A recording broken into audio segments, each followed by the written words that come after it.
Hey everybody, it's Brianna. It's VEDA day 10 or 9. Is it 9 or 10? Is today the 10th or the 9th? 10th. It's the 10th. It's VEDA day 10. It is super late. I'm in Chicago for a conference for literature. That's what I do during my day job when I'm not blowing up YouTube or or helping people get healthy. But Um, so I'm in Chicago. Today was really, really nutty because I stayed up late last night meeting a magazine deadline, and then I had to pack this morning and say goodbye to my son and my husband. Hi guys, I miss you. I love you. And run to the airport and then catch a cab to the airport. Oh my gosh, it was crazy, but um I I wanted to respond to Leah. Hi, Leah. Man, you're just coming up with such great topics today.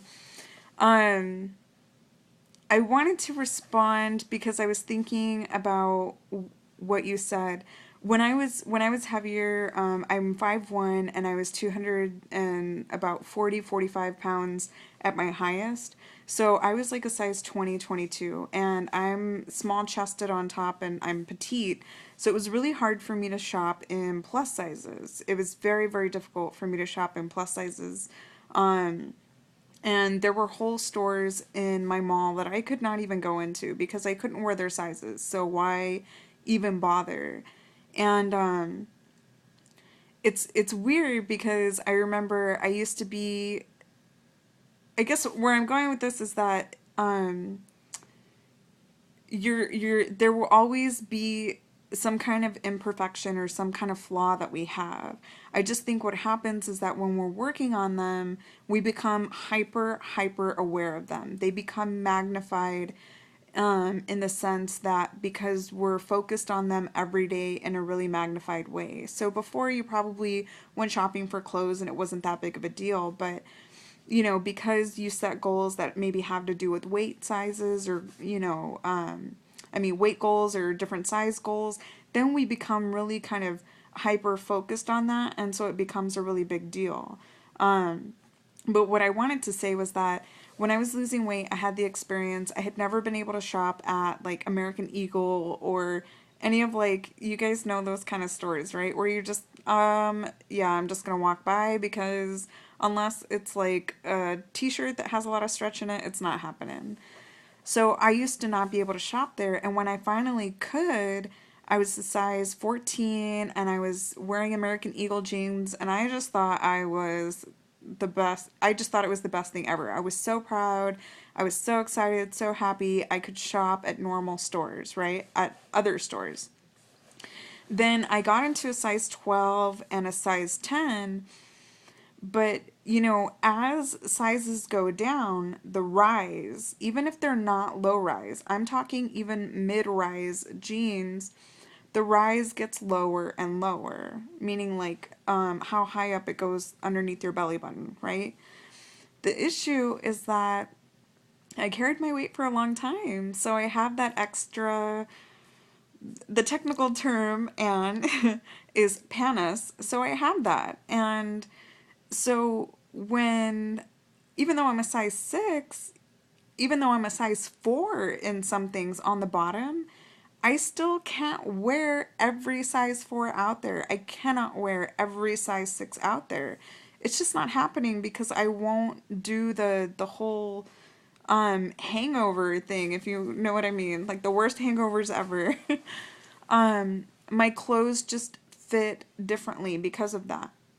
The reason that I bring this up is because there are natural kind of struggles that we're going to go through along the way. I agree with you 100% that it becomes a process of becoming more aware of maybe what we might have not really worried about before. I have friends of mine that tell me, that have known me for a long time, that say when they look at me now and they look at my before pictures, they almost say that I never look like that. I mean, that's my before picture. That's my legit. I look like that because that's who I was. And they'll say things like, I didn't ever see you that way, or I never saw you as being that big. And sometimes I'm thinking, well, is that a compliment? Well, I think it's a compliment because they see me, they see Brianna outside of my weight, which is a wonderful, beautiful thing to say. That means that you are validating that person outside of what they look like. But it also kind of shows me that there was a sense of denial as to the way that I really looked or the way that I really was. Um, Now, even during the process as I was losing the weight, I think that I had to be accepting of the flaws that my body was going to have, whether I was overweight, whether I was obese, whether I was a normal BMI or at a healthy weight, or even now at a size 6. But my body is still flawed. It is a flawed size 6. And it will never be a perfect body. And that may be because I've had a kid. That may be because I carried my weight for a long time. But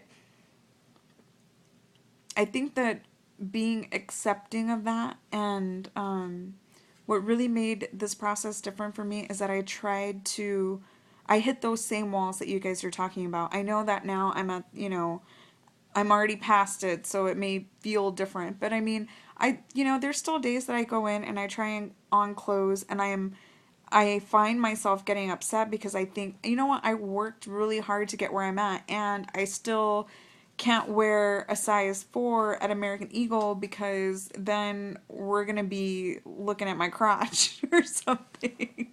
Or I'm gonna be like pulling it up from the back all day long because I have a booty. I still have a booty. And, if they're low rise, they're low rise all the way around. You guys don't want to be seeing that. Well, I would hope not.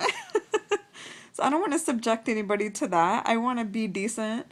Um, so there's still issues that I have with that. So I guess what I want to say is that you're absolutely right on target. The part of just kind of making peace with it along the way and accepting that we all have flaws. I had this chipped tooth, remember? Yeah, and I have like an eyebrow that's one eyebrow's more curved than the other, and the chick that does the threading on my eyebrows is always trying to fix it. It's not gonna happen. And I'm only 31, but I have these really deep creases here, but I'm really expressive, so I'm just gonna have to deal. um but yeah, the other thing too is that this is a big part of it. If you can manage to push past these parts, these are the times that people walk away. These are the times that people give up. So I want you to know, even though I'm on the other side, I can see where you're coming from, and I want to tell you that this is how people get to goal. This is how people really get it, is by doing this kind of really difficult exercise. Usually when it comes to the emotional stuff, people bail. It's hard shit. It is. It's hard things. It dredges up all kinds of feelings that we don't really even understand. There's some things that I feel today about this whole process that I still don't understand. So, um, I once had somebody walk away from this program and they sent me an email and they said, they were having great success, but they said, I want to work on loving myself first. And I think for me, the difference was I learned to love myself along the way as I was. As a size 20, size 18, 16, 14, 12, 10, 8, 6, sometimes 4 on Sundays, I guess. Um, so I think that's definitely part of the process. If you can learn to love yourself along the way, even as you are now and for who you will be, then I think that's really the key to a lot of this. The goal isn't for you to hate on yourself along the way. It's about making peace about where you've been, being at peace and about where you are, and also getting excited about where you're going. All right, it's late here in Chicago. I'm gonna get some sleep, and I will see you guys tomorrow. I'll be doing more videos. Maybe we'll go sightseeing. Let's go see what we can find tomorrow. All right, keep it healthy. I'll see you. Bye.